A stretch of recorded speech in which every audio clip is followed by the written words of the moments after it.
Next speaker is from the Indian Stammering Association, Sohan. Did I say that correctly? Yes, sir. You have said it correctly. My name is Sohan. Yeah. Awesome. Welcome to StutterFest 2024. Take it away. Thank you. Thank you, Tom. Yeah.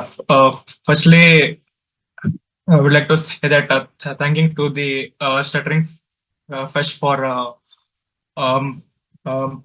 taking this event, and secondly, I would like to thank the TISA community for giving me the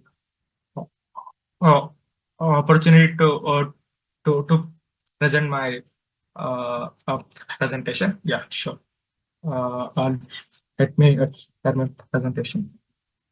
Okay, I'm stuttering. I'm finding some difficulty with speaking, but why am I hearing while speaking? Right, I am getting so uncomfortable. Right, the stuttering would be just related to speech, but that seems not the case, right?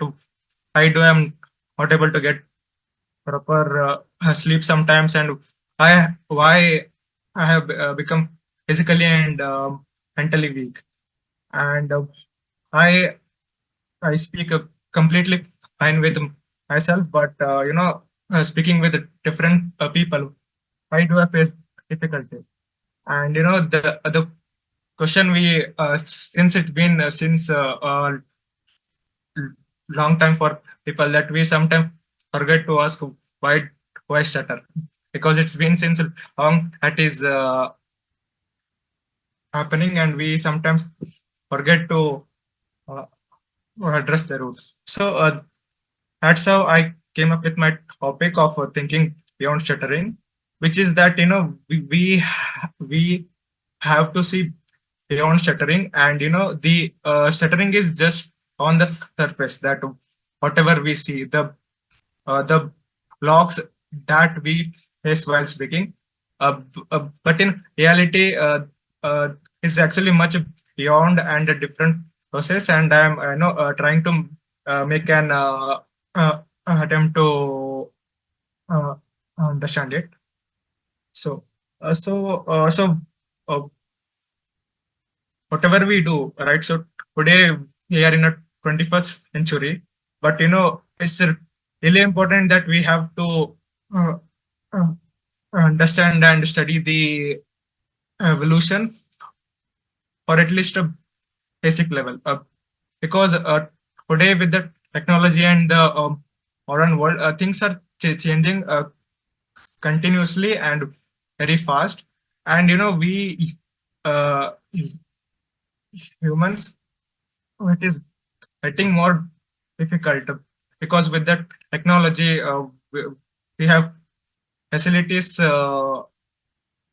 everywhere, but the also the challenging thing is to adapt to the situation and make the progress. Okay, so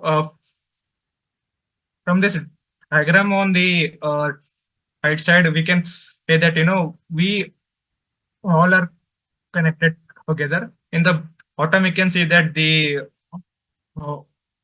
origin of life, and through I think 4.7 billion years when the Earth is formed, and we are here at the top of the chain in this diagram, and it's important to see that we the whole species are connected, and yeah, and in the left diagram you can see that we were chimpanzee, our ancestors were chimpanzee some time ago, and through the 6 million years now we are what we are, right? And the process of evolution is gradually changing over time and passing the traits to the next generation.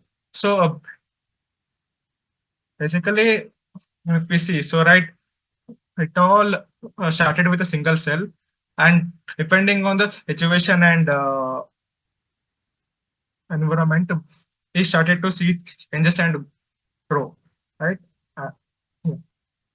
Uh, so so what are we basically? So we are living being and organism, creature, or you can say as a human being.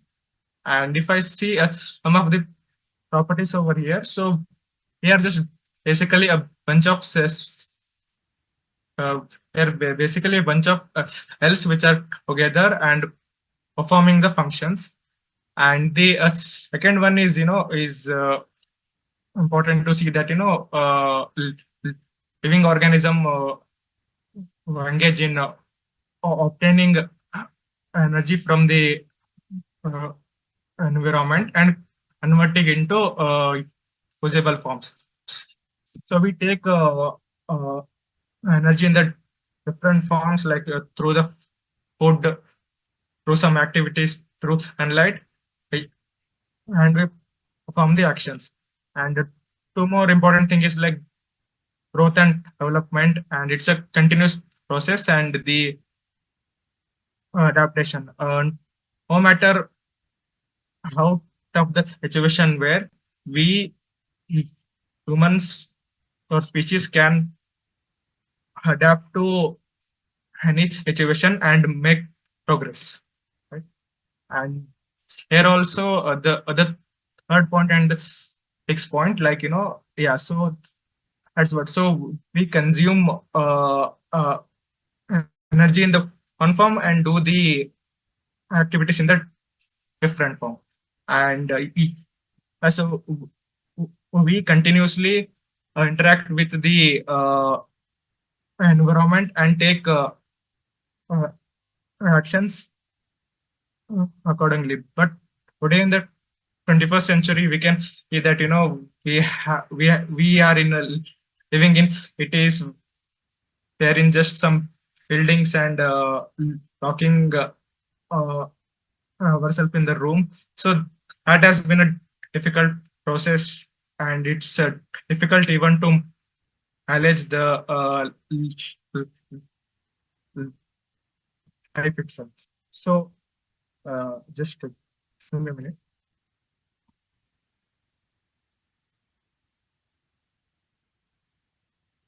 So we human beings are very complex organism, and so these are like the top things we can see.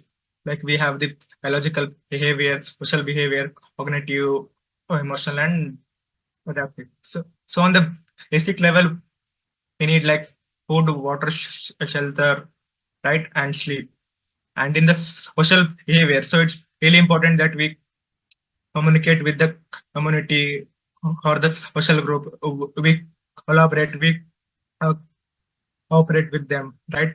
And on the cognition level, we have to continuously take decisions. We have to solve the problems. We have to learn things. Yeah. And on the emotional level, we have to like manage all these emotions, right? So we can see that through so these emotions that we have, so we express them using facial expression, vocalization, and body language. So that's why the speech is one of the basic component of the emotions, and that's why we face so much emotional problem during the process, because it is directly connected. And the adaptive behavior, which I said, like no matter how difficult the situation might be, we have the ability to make changes and grow the situation, right? And so far, what I can conclude is that here the most intelligent species on the planet. The thing we do is that we try to compare with other human beings, and we tend to find difficulty, and we sometimes call ourselves dumb or intelligent. But in fact, we all are intelligent, and we can adapt to the any situation. And one more thing is that fear. So I think and believe that fear is one of the main component of the stuttering, and fear is one of the problem that we find difficulty in speaking and communicating. And regarding the growth is a natural and inevitable process. Once we can see that how a problem can be solved, so we can't even stop ourselves from solving it, right? Because it's a natural process, right? So on the fundamental level, what we experience is thought, feeling, and behavior, and this is also the cognitive behavior therapy.